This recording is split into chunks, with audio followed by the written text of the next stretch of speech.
Well, hello and welcome. What's today's topic? Jobless nurses, bonded jobless nurses, unemployed nurses picket at the forecourt of Ministry of Health. What's the story? Well, this is not a news story because somehow when you go through school to become a nurse, you sort of sign a contract with the state, and for a period of time, I think 5 years, you're not allowed to go and give your services to anyone. Ironically, the same government who seems to put this tag on you is not employing you. So basically, you're a prisoner in your own home. As part of the 100-day achievement, and the vice president was giving his 103 achievement, one of the issues he raised was that some monies had been released for a certain amount of nurses to be employed. And the nurses are saying, hello, none of us have been called, so if indeed there's some money released, employ us. But in looking further, I think they want this phenomenon to stop, where you train as a nurse and you sit home. So in one breath, we have hospitals who are crying out for nurses because they're overstretched. And on the other hand, we have nurses who are crying out for jobs because they need to help. Very interesting. My name is Nana Sakwa, the fourth Akonwedu Masahini, and your host. When I come back, I will introduce my guest and we'll see how it is we can solve this problem.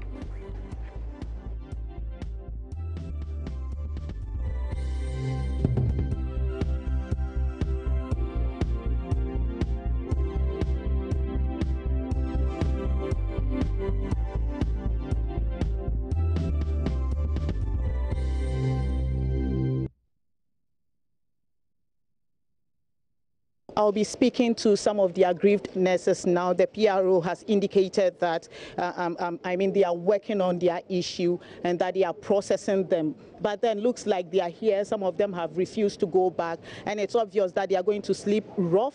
This is going to be their second night here, and it's raining already. So you've heard the PRO. He's saying that your issue is being sorted and that you should go, you'll be recruited. Why are you still here? Oh, we are here until we are cleared, and that's the main purpose that we are coming here. But he's saying that it's going to take some time, a couple of months, because now you've seen, he said they've shown you some list which has your names on it and all that, and that it's a process.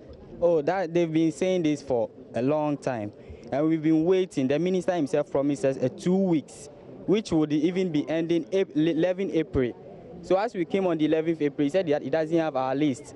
So that means he deceived us indirectly.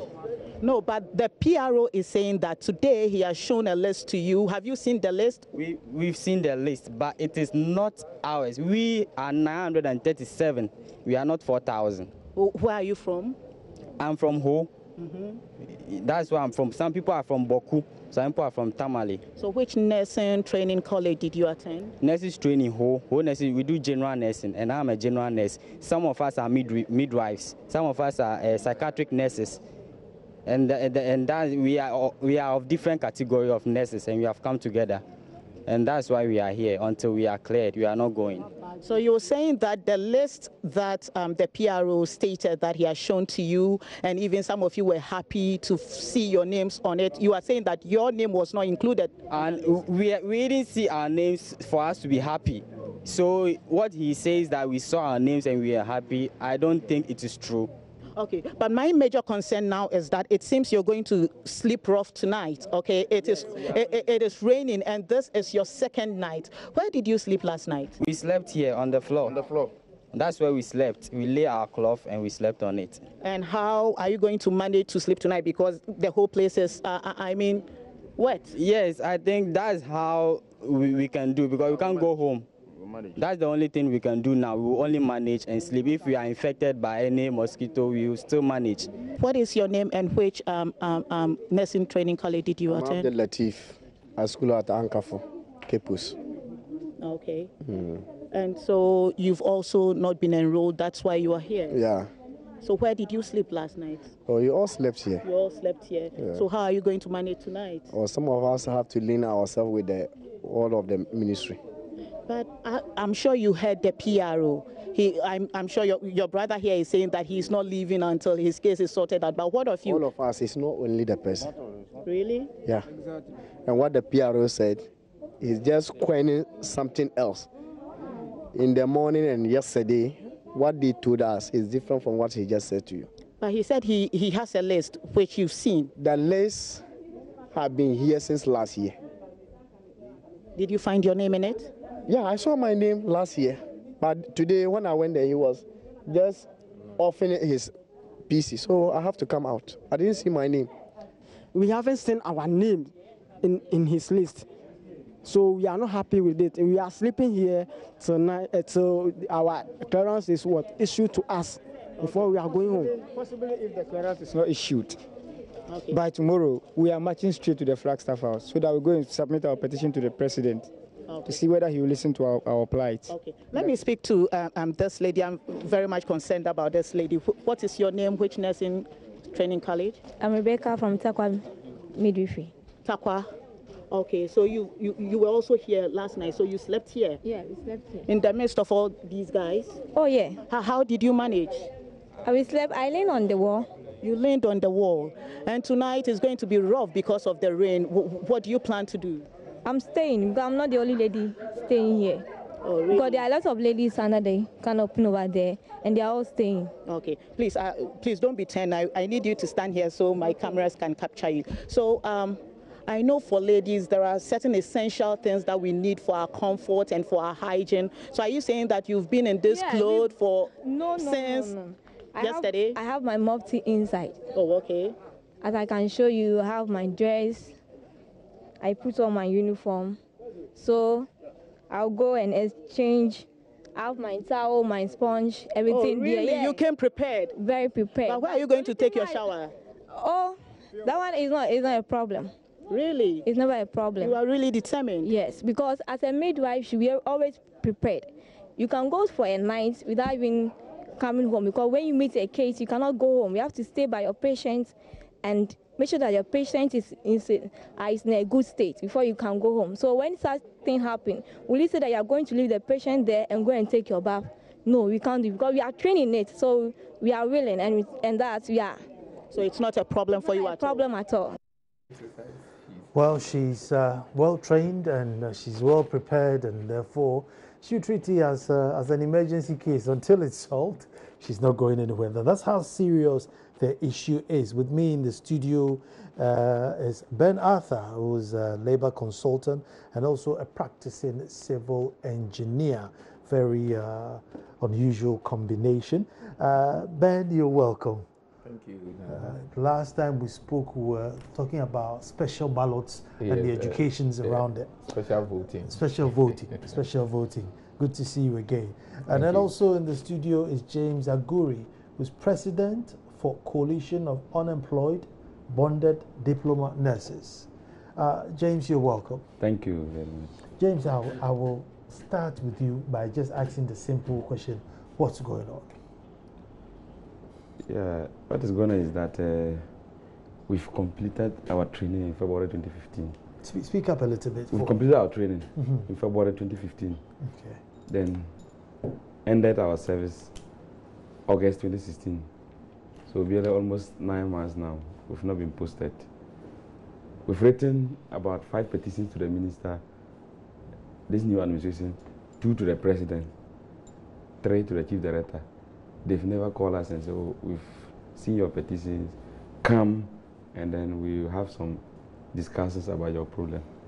We've done a lot of series of follow-up every week. We'll be in the ministry about 3 times every week. We'll sacrifice and go there 3 times every week. When we go, the minister is not in the office. When we go, the chief director, they are in the meeting every day, stories, up till this time.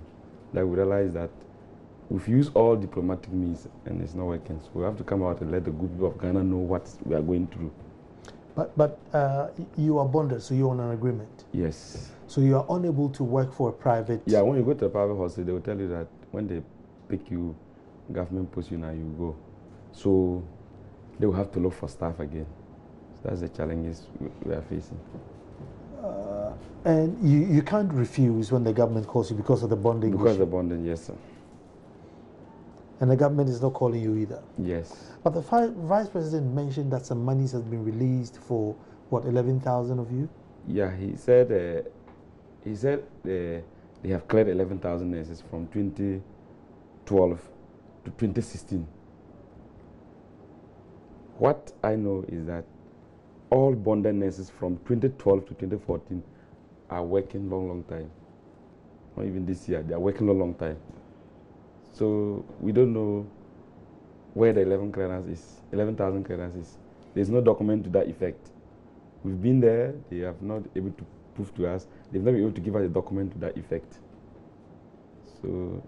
So when the PRO came out, apparently there were some names that were shown that you were you're in the process of being posted, or? He came out with a letter that they've sent a request to the finance ministry for the clearance. Then we said he should show us the names. Then they entered and they were not calling us. So it was later on that then they call us and then show us the names. How many names were there? Oh, it's about 4,500 and something. And how many people were picketing today? It's less than 4,000. I mean, how many nurses were out there today? Yeah, today it was about 70 nurses. And out of the 70 nurses, did everyone see their name in the 4,000 list? No, please, no. There were some that were not in there? Yes, some were not having the opportunity to look at their names. So we the leaders who entered. Okay. Yes. And if your name is on the paper, what does it mean? He said all these names are the requests that they've sent to the Ministry of Finance.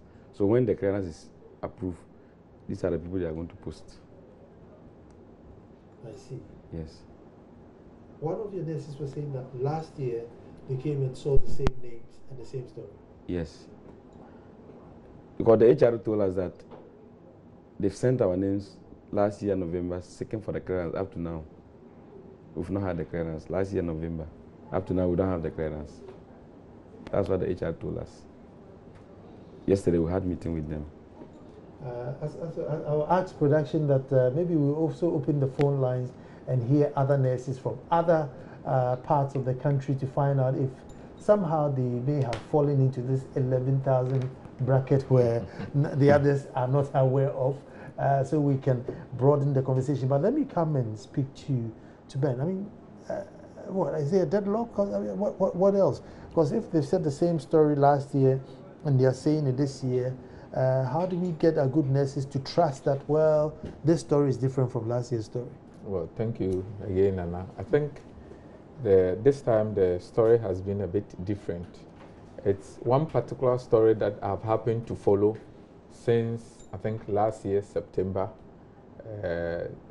These people passed out and then they finished your, what do you call it? National service. Your national service in August. Yes. And it's not only you. We are talking about general nurses. We are talking about community health nurses. We're talking about the midwifery people. And then we're also talking about, I think, the assistant clinicals. Am I right? Yes, yes, yes. So it's about 4 categories of people. And I quite remember, just to put it in perspective, that last year, a group of nurses went to the Flagstaff House to demonstrate. Some of them were arrested. There were a couple of demonstrations, at the Ministry of Health in 2016. I quite remember some were arrested and a whole host of issues. But let's be very frank with ourselves, that there has been a backlog of these nurses, and any effort for government, even in those days, to clear them, they were citing economic issues. And not only that, the government then had also frozen public sector employment. They call it net employment. What it meant was that until somebody had left the service, you will not be able to substitute that person. Do you get it? Mm-hmm. So there was a net freeze on employment because of IMF conditions and the rest. These were the backlog issues, and it was because of simply the economic challenges. So these people have been on the table. Some of them got posted all right, but there has been a backlog. And as we talk, there will be others who also finish in August.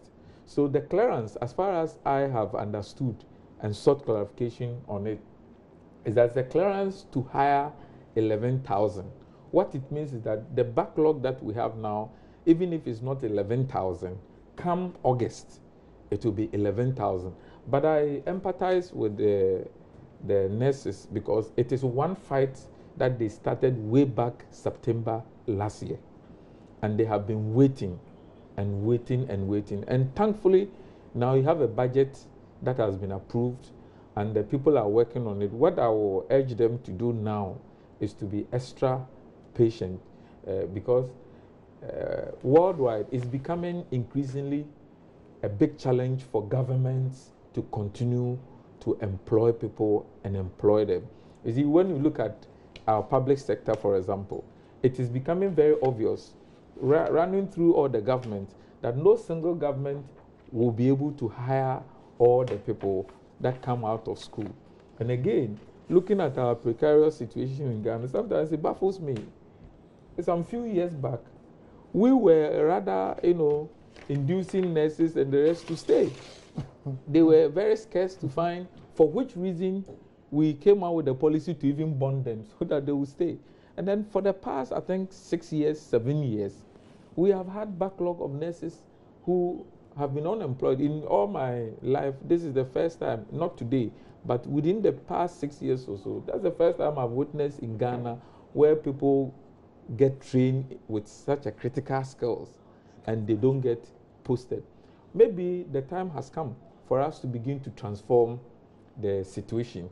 When I say to transform the situation. Are nurses still being bonded? I think they've stopped. They are bonded. They are bonded. They are bonded. I said last year when I had this issue, I was told that, I think there was a release that from now onwards, they were not going to bond nurses anymore. You train at your own risk and find your own job. They are bonded. As far as these nurses are concerned, no, they are bonded. I mean, so if I went into training today, will I be bonded? Yeah, the previous government, when he cancelled the allowances, there was no bonding. When you are bonded, you be paid allowance during your training. But the previous government cancelled the allowances. So those... There was no need for bonding. There was no need for bonding again. So now the allowance is back? Yes. Bonding is back? Yes, bonding definitely. Of course, if we are financing you... Well, I mean, but if... but Nana, if I should continue with the transformation, I was going to go to the bonding. That probably all these issues are speaking to us of the necessity to reform.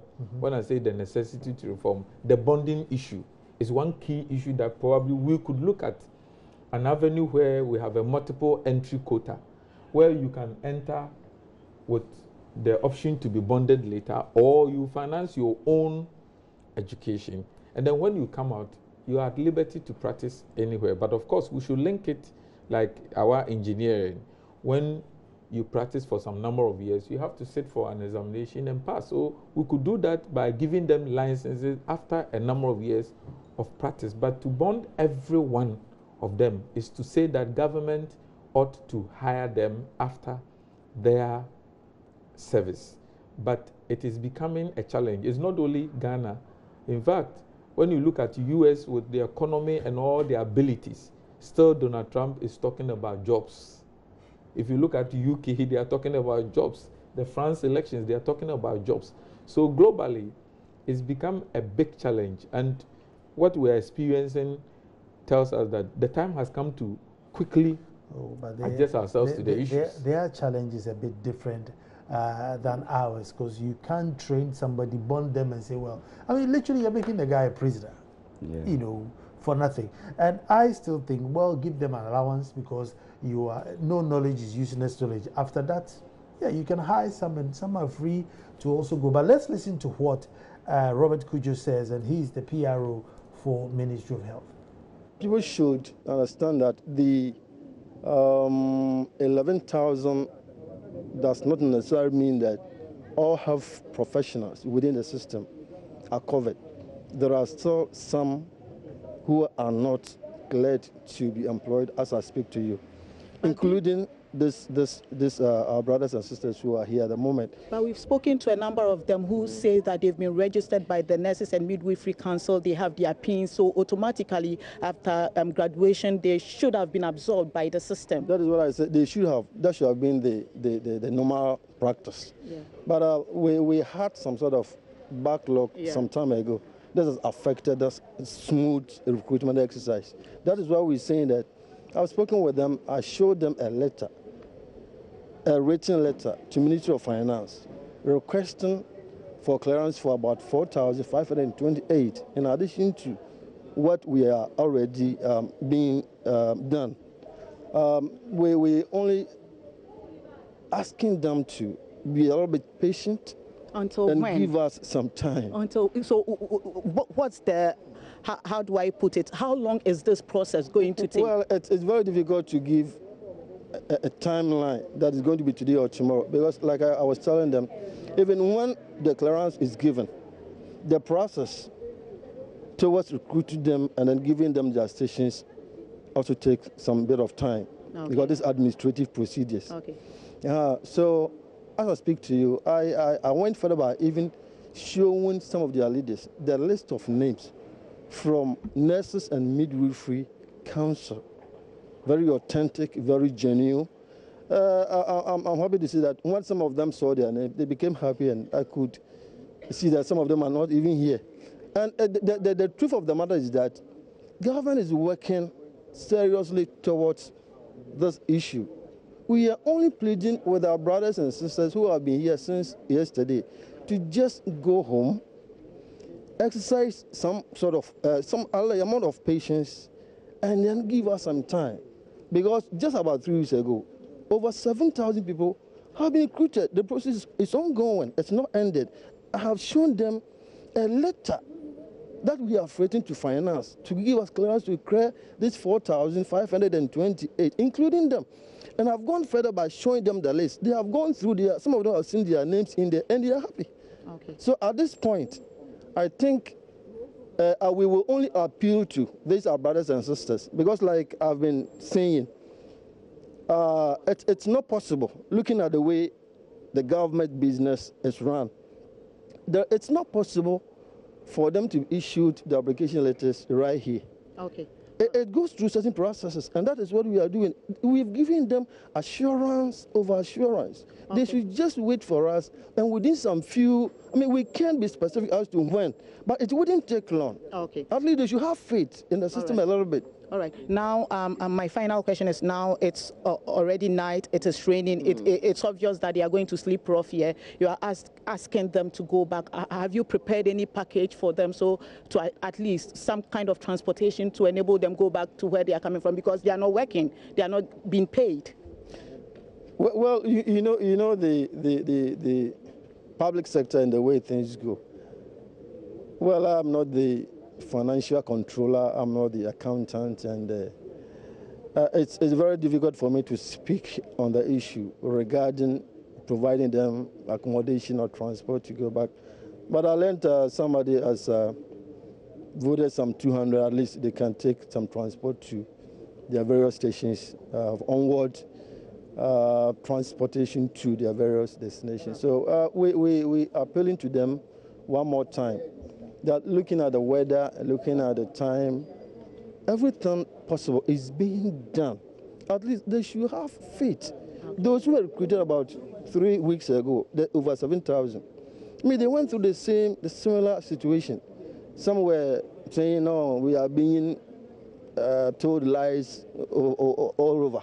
But they've been recruited. In the same way, they will also be recruited. Okay. If they don't have the faith, if they don't have belief, then what again? So at least they should give us some little more time. And they will be sorted out. Okay. All right. They will be sorted out. Thank you very much, sir. But we don't want to see them in this way. No parent will be happy seeing a child going through this kind of situation. Of course, they've paid a lot of school fees. Exactly. So, Madam, help us to... So I should convince them for you? Yeah, to them to just rescind their...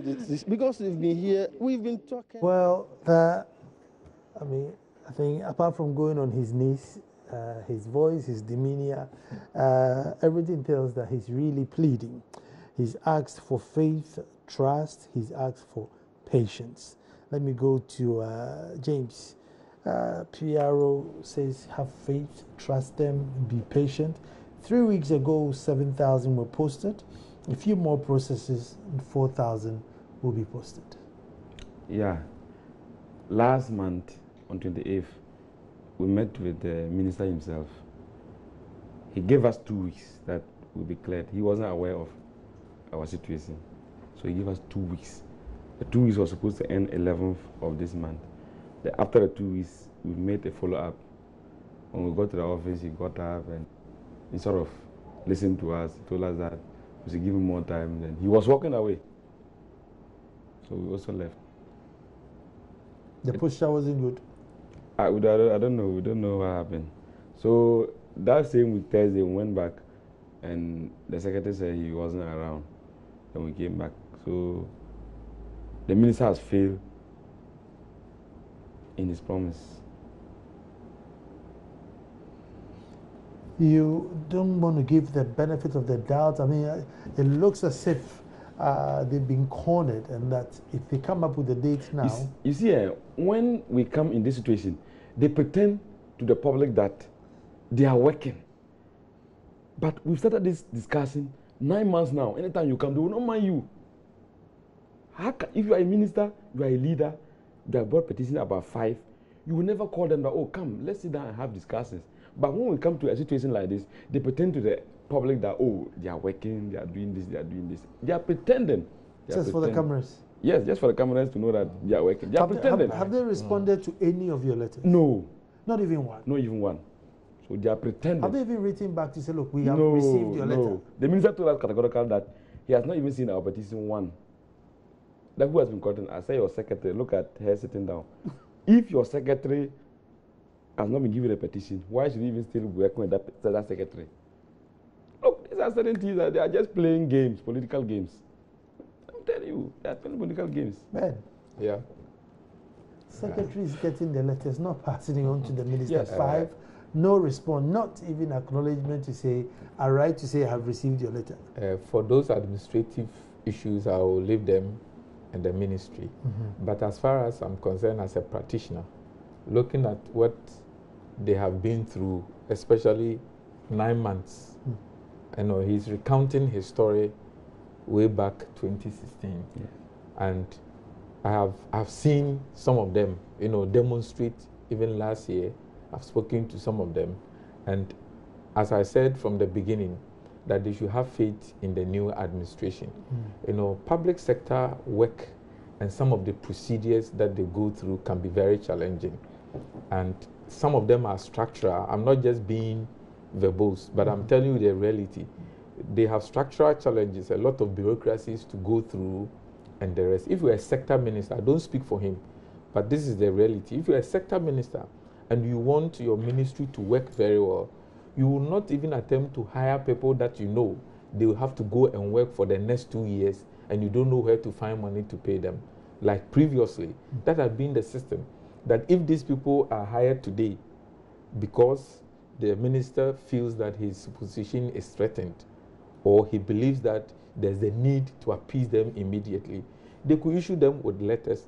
But the issue here is that as soon as you are giving letters and you are functioning in your proper place and as an employee, you realize that sometimes 2 years and people don't have their monies paid, 8 months, and people cannot even find their name on the payroll. And you want to ask the question that why must you allow somebody to work for such a long time without knowing where to get the money to pay? So I believe that probably the minister, the government is trying to play it safe to make sure that when you are giving your letter, there is a budgetary allocation for you so that maximum maybe 3 months or so, you should be able to be paid. Because when you look at the system that we operate in our public sector, if this government will not save us by transforming some of these things, it will be very difficult for them. That yes, you have gotten your letter, but if there has not been a budget to it, I'm telling you, you'll be working, but you'll be more frustrated than you are sleeping in this precarious, conditions. Let me put this question. To be more pathetic. Put the question to James. James, I mean, waiting at home, hoping for a letter to come so you go for your posting, or getting posted, because once you're posted, you know whether it delays or not. Someday, your pay will come. That one you're in the system. So I mean, I don't know which is the lesser evil for you. That one is better. When you are working and you know that later on something will come, that one is always better. It will come early in good time. You see, because if you are now, you don't know your faith. Yes. And look at us. You are in the house like this. There are some people, their rent is expired. Most of them, their landlords are saying that, giving them 1 week, either you pay or you leave. They don't have support anywhere. So where do you want those people to go now? That is why they decided to come and sleep at the ministry, because they are the agency responsible for the posting. Should the government release a letter today to say, listen, whether you are bonded or not, if you find work anywhere, go, and once you have gotten work, I'm not going to come and pull you to say, look, I've got an emergency, so I'm pulling you. Would that bring down your agitation? Well, sometimes when government want to take a decision, you have to also reason. If government decide to debone nurses today, we are in the country, we are growing. We are building more hospitals. That means time will come. That means now, with a private hospital, will now be picking permanent workers after their training.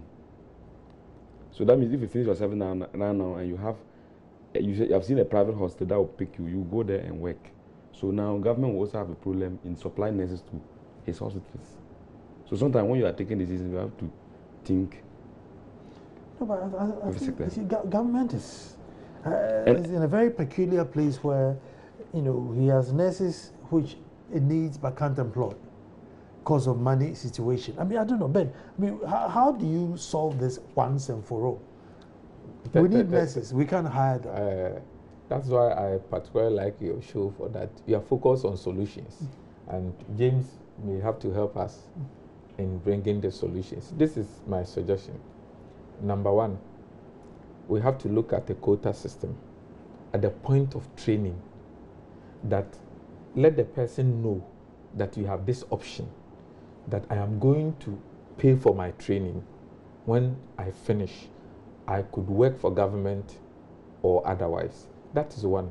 The second is to get the alternative to the first, to make sure that others will be bonded. And when you're operating a quota system, you're operating it to make sure that after they have finished, the numbers that you need and you can afford to hire, that is what your quota system is operating with. Again, we can also get the district assemblies to come in. Already the Local Government Act allows them to finance the training of people they need from some of these areas. So some of the district assemblies can come in and finance. At the end of the day, they absorb you. Apart from that, we have to also look at the larger market pressures. When I say the labor market pressures, for example, in this West Africa that we stay, the skills of a nurse is a critical skill. Our neighboring countries need nurses. So we could build even more institutions and train the nurses and make sure that when we train them, we can export their skills. After all, Cuba exports doctors. So despite the fact that we have cocoa, we have gold, we have other things, the best resource that this country can ever boast of is its human resource. So from labor point of view, we can train more of them and make sure that other sister nations that need their skills, we partner them and export their skills. When we do that, I am sure that at the end of the day, we'll be benefiting more from their skills than when they are staying at home, and we're also not able to generate enough revenue to make sure that they absorb. The last thing that I need to add is that we need, once we are, you see, our educational system ought to be part of our national planning system. Once we have a point of entry, you see, when you go to school, the nursing training, let's be specific, we know that at your point of entry, these are the number of people who have entered. We also know when they are going to exit. So long before they exit, we have to know that this is what is required. And I'm sure that it will be done. When I'm saying I'm sure that it will be done, because if you want to succeed as a government, as a minister, the largest sector we have in Ghana in the public sector is the education sector. The second largest is the health. When it comes to strike volumes, the health sector, though they are essential sector, they are not allowed by law to go on strike. They are the second largest in terms of strike volumes. And according to my records and research, that is about 20% of all public sector strikes. It's from the health sector. So it tells you that something is not going on well. What is that? It is the pay system and our ability to absorb. And I'm saying that governments worldwide are not having the elastic measure to stretch and absorb everybody. We have to acknowledge that. And people who are expecting employment in the public sector must acknowledge that the times are changing. But you say governments around the world, but if you look at their ratios, they are on target. I mean, Spain, Italy, the UK, I mean, they have, some of them have too many doctors to the point that now they advertise for patients. You know, you have so many doctors that they literally have to advertise that please come to my clinic. Whereas here, you know, it's the other way around. The doctor is overburdened. So, you know, we have a situation where we need them. It's not as if it's choked, where there's too many nurses and we don't need them. My argument is not to say we do not need them, but the need is decoded in ability to contract their services. The need is not simply patient and doctor or nurse ratio. Yes, that is basically what we can say. But ability to hire them is one key thing, and I'm sure that is why the sector minister will not be able to say that tomorrow come for your letters and they're asking for patients, simply because they must make sure that the money to pay you when you're hired is there. More so, we are dealing with a situation that spans from about 2 years, that people have to stay home and be posted. Stay home and be posted. So if luckily the government will be able to clear the 11,000, you know, nurses, definitely there will be some room to make sure that the next group of nurses coming in August will be absorbed. And I'm sure probably that will be the good news for your colleagues coming. Extra patience is what I ask them to do, because you see, under this weather, when you ask people to stay out, you are making a statement, but the statement that you are making has already been made by highlighting your situation for people to hear of your plight and the rest. It's been made. If you look at this weather and somebody is sleeping in this weather, what if the following day we wake up and somebody is dead? Are we going to replace that life? The statement has been made, and I'm asking them that they ought to put faith in the government. If you should give a month or two, that could be too much for them, but at least 2-3 weeks but maybe will not be too much to expect, even though I understand their situation. Yeah, because maybe you're being unfair. It's not as if this is the first time they've come. This is a 9-month-old debate, and now you tell me to give faith. I come 3 weeks, give faith. I come 4 weeks, give faith. I mean, at which point do I stop giving faith? When you look at our labor laws, when you look at our labor laws, we could classify them as bonded and probably quasi-employees. Even when you go on strike, we expect that within a certain number of days, the issue had to be called to the National Labour Commission to be handled.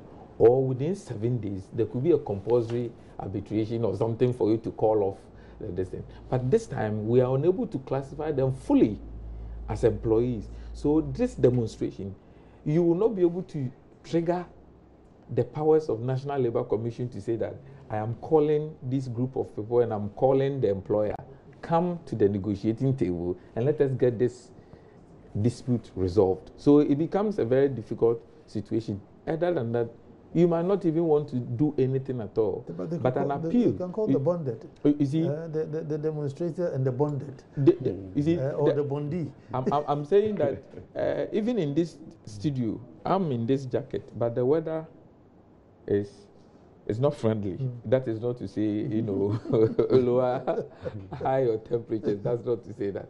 But I'm looking at a situation where in industrial relations, is the message you are sending. And you must make sure that your message is ahead. And by and large, I know they have achieved that. And I'm saying that if you have achieved that, in industrial relations perspective, you have made your mark.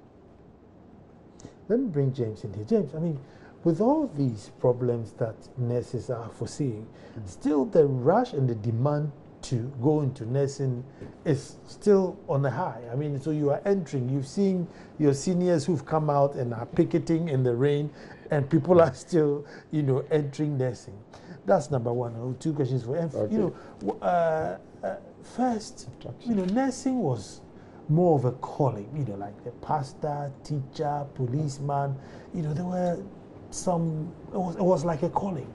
Now, you know, sitting back, I see nurse as a means to an end. And listen, this is a permanent employment. Let me just jumping headfirst rather than being. And so we hear so many complaints about nurses being rude, nurses being impatient, telling people off no matter their situation. And you realize that, yes, the person may know that, for infection, use antibiotics, for pain, use painkiller. But that emotional connection to say, oh, why, it's not there. And so, I mean, this is all to you, James. You see, as you rightfully said, nursing is a calling. So if you decide to enter into nursing school today and you are not called, you don't have the zeal, the passion, when you come out to practice, you have this kind of challenges. You will not have sympathy for some of the patients. But if it is a calling, you are called to come, no matter how the patient annoys you, you still have patience for the person. And I think with the numbers going in, I don't see it more as a calling. I see it more now as a means to an end. Can I help you? It's not only the nursing training, but teacher training in those days. The attraction is that job security. Already, I know friends and people from my community who qualified to go to medical school. Some of them even had the admission, but the parents could not afford. They decided that no, we want to be nurses. The main reason was that because of the allowances, if parents are unable to afford, if they are unable to afford the high fees in the universities, meanwhile, when you go to the nursing training, aside you being given an allowance, you also finish and be given a job. So people who could go to teacher training or other institutions are attracted to do nursing, aside those who have the calling, who have the desire to be nurses. So there's the attraction. It's an attractive field.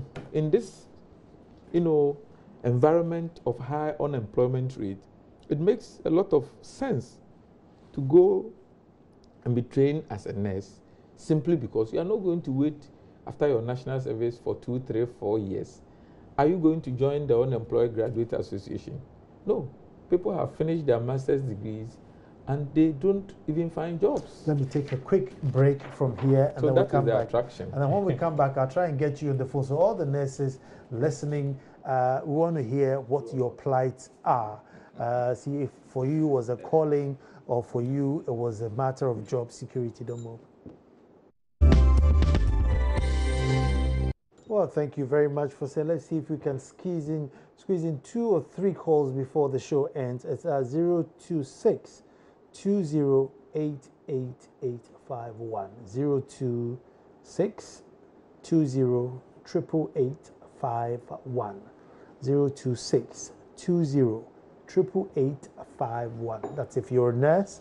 Let me hear what your plight is. Quick. And then before we round up the show, and while we are waiting for your call to come in, I will go to James to give us a rundown as to the numbers. Do you think it's manageable, or well, government has promised and let them deal with it?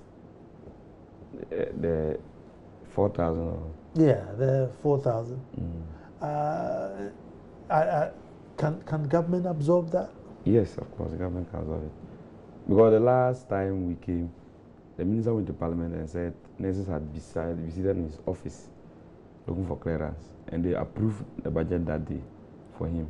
So I think they up to now they should be able to work out those 4,000. So now the issue is until it's approved, you guys are going to be there waiting for the approval. No, the thing was approved last month. The budget. No, this 4,000. Yeah, placement. that is our target. But we'll have a meeting tomorrow. Let me go to Boko and speak to Logi. Hello, Logi. Good evening. Good evening, my brother. Make it quick for me. Are you a nurse? Yeah, I'm a nurse from Boko. Good. Let me hear your story. Yeah, a very good evening to my good brother, Mr. James. Good.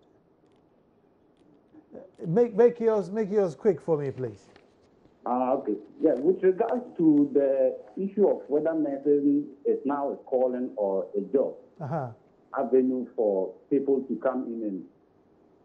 Am I still on air? Yes, you're on air. I'm listening to you. Make it snappy. With regards to whether nursing is now a job, taking avenue, or a calling, I want to believe that the curriculum of nursing should be changed a bit to more of customer care. Because I realize that most often than not, what happens in the training institution is that we are always focused on, dealing with the drugs, the physical symptoms of the client, whilst leaving the customer care aspect of the nursing job. I think nursing has evolved, and we should begin to see nursing as a field, as an embodiment or an entrepreneurship, where you will have to lure your clients to be able to accept your services and to get help that they are required holistically. Thank you very much, and I think I agree with you on that. That maybe the curriculum should. I don't know, James. Do you? Is there any part of the curriculum that teaches you to work? Have empathy, or is this just more? Look, it's a rashes, put the cream on it. It's a cut, put stitches on it. Where it's just the textbook, or are you trained to have empathy? Yeah, we are trained to have empathy. Nurses, we are always in the ward with the patient, and we are always more closer to the. There are some patients when they even come to the ward, there are some nurses who even trust you more than their relatives, because of the way you care for them, how you have passion about them. So we are trained to always have passion, because once the patient leave his house, he or she leave his house and he's in the hospital. Let me go to Volta and speak to Wilton. Hello, Wilton. Hello, Wilton. Yeah, hello. Oh, Wilson. Sorry, it's Wilson. Wilson, let me hear your story quickly. You have 30 seconds.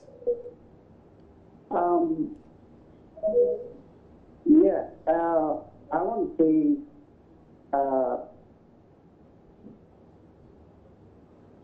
I think Wilson has lost his thought there, but that was just 30 seconds.